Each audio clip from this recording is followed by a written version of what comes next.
Pregunteros, bienvenidos a una nueva transmisión más. Es un placer estar nuevamente con ustedes, servidor y amigo Irving Rodríguez, transmitiéndoles desde su canal. Antes de irnos leyendo la información, si es de su agrado, ayúdanos con ese like, compártela para que pueda llegar a más gente y se entere esta información. De igual forma, te quiero desear que tengas un excelente inicio de semana. Ya nos encontramos al lunes 21 de marzo del 2022. Y señores, ¿cómo no estar felices? Si el día de hoy es la inauguración del Aeropuerto Internacional Felipe Ángeles, una obra que el presidente de la República prometió y cumplió. Y esto les está causando bastante ardor a la oposición, que yo creo que nosotros, pues, en vez de burlarnos, hay que festejar, porque son hechos y no palabras. No como una triste barda que prometieron que iba a ser una refinería y todavía los muy cínicos de la oposición quieren venir a demeritar el gran trabajo que se está haciendo y sobre todo en este día tan importante. Y hoy, fíjense ustedes nada más la situación de una vez por todas para que esta oposición y que ustedes, que obviamente son a los que nos debemos todo y al que le tenemos que llevar también la información.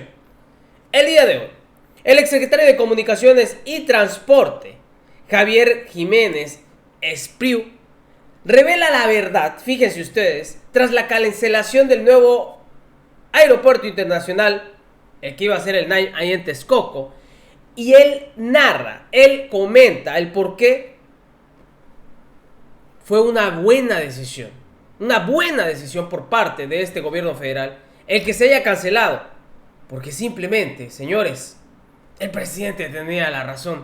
Habían intereses de por medio y eso es lo único que les importaba, independientemente del dinero que se gastara. Y todavía lo más cínico es que un diputado, ya sabrán de quién se trata, Gabriel Cuadri, en un artículo que tiene en El Economista, tiene todavía el sueño de regresar en el 2024 y volver a reactivar el aeropuerto de Texcoco. Hagan ustedes el favor. Y aunque les duela, sean bienvenidos al Aeropuerto Internacional Felipe Ángeles, porque así es como se vivió. De hecho, les vamos a llevar un videito más a rato de toda esta situación, porque hay temas relevantes de esto, pero muy importante, que rompan el silencio, sobre todo el exsecretario de Comunicaciones y Transporte, ante una situación que todos debemos de saber. ¿Qué le parece importante decir esto hoy? Mire usted, porque obviamente ha sido el tema más polémico del gobierno. Sigue siendo un tema polémico. Sigue habiendo el mismo grupo de gentes que se opone y que, que dice que es un error enorme, y hay quienes lo apoyan. Sigue siendo polémico por varias razones. Como usted recuerda, durante toda la transición, pero incluso desde la campaña, es un tema de debate. Sin duda. Y por eso se politiza. Y hacen los dos grupos, los que apoyaban a López Obrador y los que estaban en contra, apoyaban o estaban en contra de la posible decisión de cancelar el aeropuerto. Y las discusiones, que fueron enormes, larguísimas, durante la transición, fueron 4 meses de foros, reuniones, debates, aquí mismo, en todas partes. Sí, claro. Y se subieron a una página que todavía está viva, cerca de 400 documentos de todo tipo, de gremios, de especialistas, de opiniones, de asociaciones civiles en relación con el aeropuerto. Ha sido seguramente el proyecto más discutido que ha habido en la historia. Sí. Pero también ha sido el proyecto más discutido superficialmente y parcialmente. Sí. Se quedó en la epidermis. Sí. Porque había ya un ambiente político diciendo estamos en contra o a favor y no nos metemos más. Ahora, usted dice cosas realmente muy interesantes. Por ejemplo, que es falso que fuese capital privado, como se manejó tanto en esto, que más que argumentos era publicidad. Usted lo dice bien. Hubo muchísima publicidad en contra de la cancelación del proyecto. Los medios nos bombardearon con una publicidad negativa en contra de esa decisión. Y usted lo dice, es falso que hubiera aquí capital privado en riesgo. O sea, había capital privado, pero no le estaban... el riesgo, quien lo asumía el riesgo... No había inversión privada ninguna. O sea, todo era inversión pública. Claro. Sí, hubo préstamos, hubo créditos, pero créditos amarradísimos y con intereses absolutamente exorbitantes, ¿no? Entonces era sobre todo gasto público, Público. a fondo perdido, el resto era deuda, ¿no? Gasto público y deuda. Y deuda que íbamos a pagar las siguientes generaciones y además no iba a estar en 2024, dice usted. No, desde luego que no. Eso está usted plenamente convencido. Bueno, el documento que ahí pongo no es mío, es de Parsons. Parsons, que era el project manager, les dijo, esto no puede salir antes de 2024. Nada más que nunca lo dijeron. Y además, no sé si fue Parsons, pero también nos decían, iba a costar más de lo que están diciendo. Están diciendo mil que, millones de dólares. bueno, los 13,000 millones de dólares es otra falacia, porque cuesta lo mismo. Hay que recordar que los 13,000 millones de dólares eran 160 y tantos mil millones de pesos al principio y se referían a las dos fases del proyecto del aeropuerto.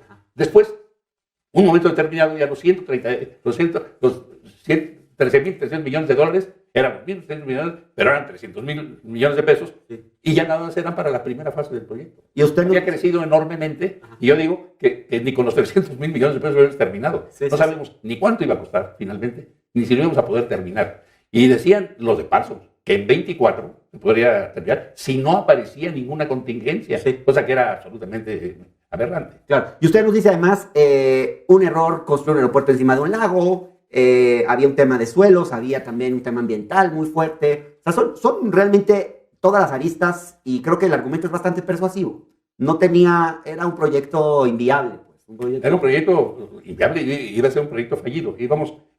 Seguir eso hubiera sido meter más dinero bueno al mal, con un riesgo verdaderamente enorme del aeropuerto. Ahora, usted dice, esto no se canceló, falso que se haya cancelado porque había corrupción. Ese no fue el argumento más importante, pero sí había corrupción. Bueno, todo es importante. Ese es el último capítulo. Cuéntenos de esa en algún momento quisieron amarrar navajas del señor presidente conmigo, porque yo dije que yo había dicho que no había corrupción y al día siguiente el presidente dijo, sí hay corrupción. Yo nunca dije que no había corrupción. Yo lo dije, y lo dije en el Senado de la República. Dije, la decisión de cancelar el aeropuerto no se basa en que haya habido corrupción. Claro. Porque la corrupción no se arregla cancelando la obra. Claro. Si hubiera habido eso, y por eso hubiera sido el motivo, lo dije irónicamente, indebidamente. Debo aceptar que de repente me está al límite. Sí. Yo dije en el Senado, si eso fuera el caso, tendríamos que haber suspendido todas las obras. Claro. Porque en todas las obras había corrupción. Y presuntamente sí había muchos. Cuéntenos un poco, ¿cuáles eran los casos más graves de corrupción que están narrados en el último capítulo de este libro? De presunta, llamémosle presunta corrupción. Nosotros enviamos ordenamos las actas y las enviamos a las instancias adecuadas. Pero hay otras. No podemos decir, aquí hay corrupción, aquí en todos esos casos, pero sí decimos que el 76% de los contratos, no el 76% del monto, sino de los contratos, fueron por asignación directa. Eso no está bien. Bueno, no se puede una práctica que tampoco se ha erradicado. Lamentablemente no se ha erradicado. Sí se erradicó en la Secretaría de Comunicación y Transporte. Ahí no tuvimos... todo lo que invertimos fue cuando yo estuve, fue con licitación. Buen dato. Y es erradicable. Hay veces que hay que asignar. Si se cae un puente y hay que levantarlo en 3 días, no podemos hacer una licitación que dure 3 meses, pero sí se puede. Bueno, entonces ahí había eso. Pero hay otras muchas formas la ineficiencia consentida es un acto de corrupción. Pues sí, yo cito en el libro algunos ejemplos especiales. Las pistas que costaron, hicimos un cálculo, todavía no se terminaban, no estaba más que la cimentación de las pistas, pero el contrato era costaba 29,000 y pico de pesos el metro cuadrado de pista, a diferencia de los 3,000 pesos el metro cuadrado que cuesta en Santa Lucía. Porque claro, para hacer una pista ahí había que hacer una barbaridad en el subsuelo. Pero en fin. Entonces, la hicieron de 5 kilómetros por 60 metros de ancho. Las iban a hacer. Eso el que sabe sacar el área de un rectángulo, se da cuenta que es el doble. O sea, mandaron a hacer una pista del doble de lo que se necesitaba. Eso, en el mejor de los casos, era un espléndido negocio. O sea, se hizo un proyecto con N cantidad de negocios. Sí. Entonces, por ejemplo, la Secretaría de Comunicación se entregó dinero a la Secretaría de la Defensa Nacional para hacer la barda. Sí. Costó una barbaridad la barda.